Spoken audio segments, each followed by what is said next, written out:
At the time of this episode being aired, it is Thanksgiving in the United States. And regardless of when you are listening to this episode, this information will still apply.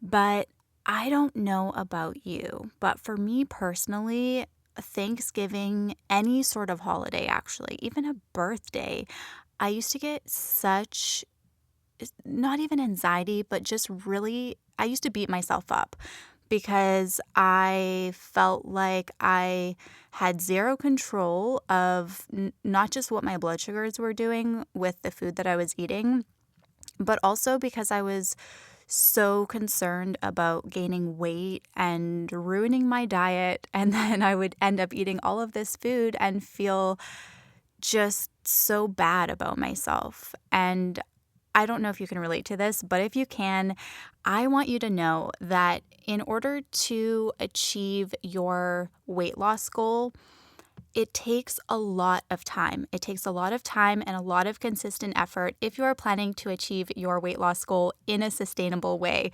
because there's always going to be those quick things that you can do, but they never last. And this information is so important. So whatever you're doing, listen up, but it takes so long. And one day of eating too many calories, whatever you're eating, one day of eating things that you don't usually eat, it's not going to mess up your goals in the long span of things. Same goes with your blood sugars. Yes, you might feel not like the best version of yourself, but just know that you are in control, and one day of not being perfect is not ruining anything.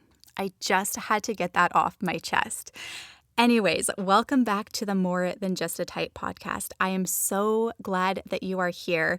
And if you are new here, if you're new to this podcast, welcome. I am so excited to have you here, and I hope that this episode today is helpful to you. In this episode, I explain my honest opinion when it comes to the question, what is the best diet for blood sugar management? And then we're going to dive into how you can keep your blood sugars more stabilized with the foods that you eat. If you resonate with this episode today, please take a couple seconds to rate and review this podcast. You can do so by scrolling down on whichever device you are listening to this podcast on and tapping the stars to rate the podcast. And if you feel called to do so, please leave me a quick review. You can scroll down on whichever platform you're listening to this podcast on and click to leave me a quick review and let me know what you resonate with most about this episode today. It only takes a couple seconds, and when you take the time to rate and review this podcast, I know that you probably hear this same thing on every single podcast you listen to, but when you take the time to rate and review the podcast, it's one way that helps to expand the reach of this podcast, and it makes it possible for other people to find this show and benefit from listening to this content as well. So I really, really appreciate it. Thank you. And if you have not yet subscribed to this podcast, please take a second to subscribe, because that way you won't miss out on upcoming episodes and bonus content. Thank you so much for your support of this show.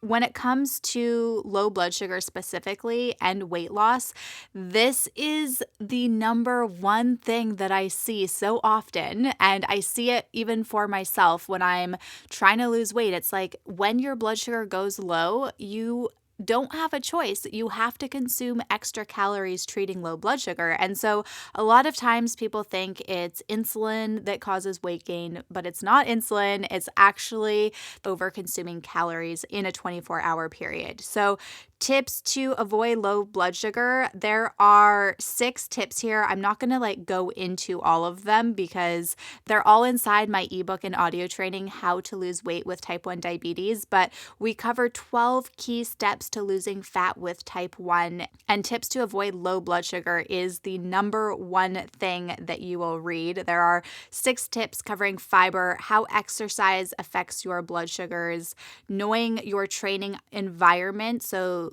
your environment when you are exercising, being mindful of your injection site before exercise, and being mindful of insulin on board and meals pre and post workout. All of these things are included. So if you haven't checked out this ebook and your goal is weight loss, then this ebook is going to be so beneficial to you. It includes an audio training as well. You can listen to the training while you're walking your dog, while you're cleaning your house, whatever you want to do, or you can just sit down and run through all of these tips. They're super simple and easy to read. So in order to get your hands on this freebie, just go to diabeticfitnessworld.com/type1. And I will also link to this in the show notes. Welcome to the More Than Just a Type podcast, a place where we explore what it takes to live your best life. I'm your host, Taja Cato, expert in type 1 diabetes and fat loss, entrepreneur, and lover of all things fitness and personal development. Each week, we'll bring you a tangible tool, tip, or insight that'll inspire you and empower you to take action, achieve your goals, and live your best life.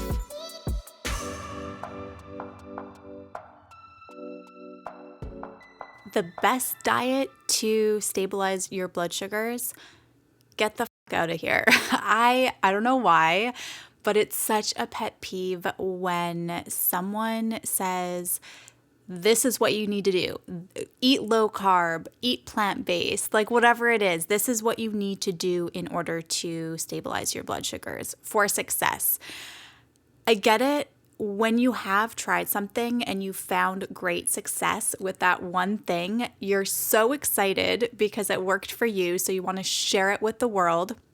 But unfortunately, there's no best diet for one specific person. And that is why I will never say that this is the diet that you should do to stabilize your blood sugars, or this is the diet you should do to lose weight, because it's not about the diet, it's about the individual. So first, and I think it comes down to just like, we're not asking the right question, because obviously you want to stabilize your blood sugars. Like, that's probably why you're listening to this episode right now, because you want to find the diet that's going to work for you in order to stabilize your blood sugars.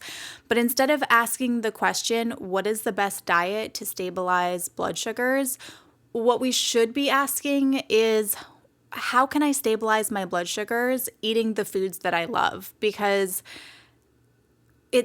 diets are such an individual thing. What you enjoy eating is individual to you. What is going to be best for your blood sugars is individual to you. So that's really what it comes down to. That is the first question. And I know that you probably tuned in to this episode today because you wanted this like fancy explanation on like, this is what you need to do. This is what's going to help you. And I wish that I could give that to you, but I think instead of looking for that one thing, what you need to do, and it takes a little bit more work, but I promise it's going to be the best thing, is just, what do you like eating?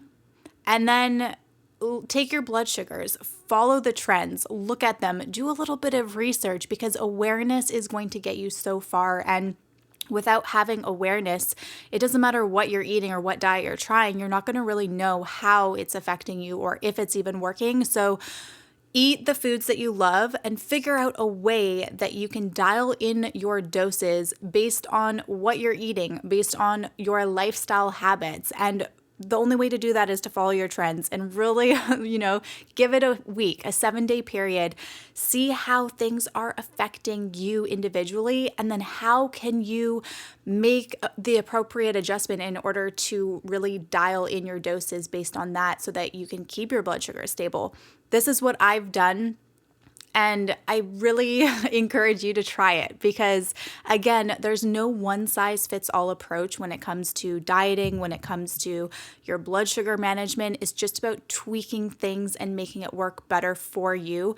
So I hope that at the very least, this little quick tip episode today just gives you that little push of motivation. Like, hey, it's not about what you need to change. It's just about tweaking what you're already doing to make it work better for you.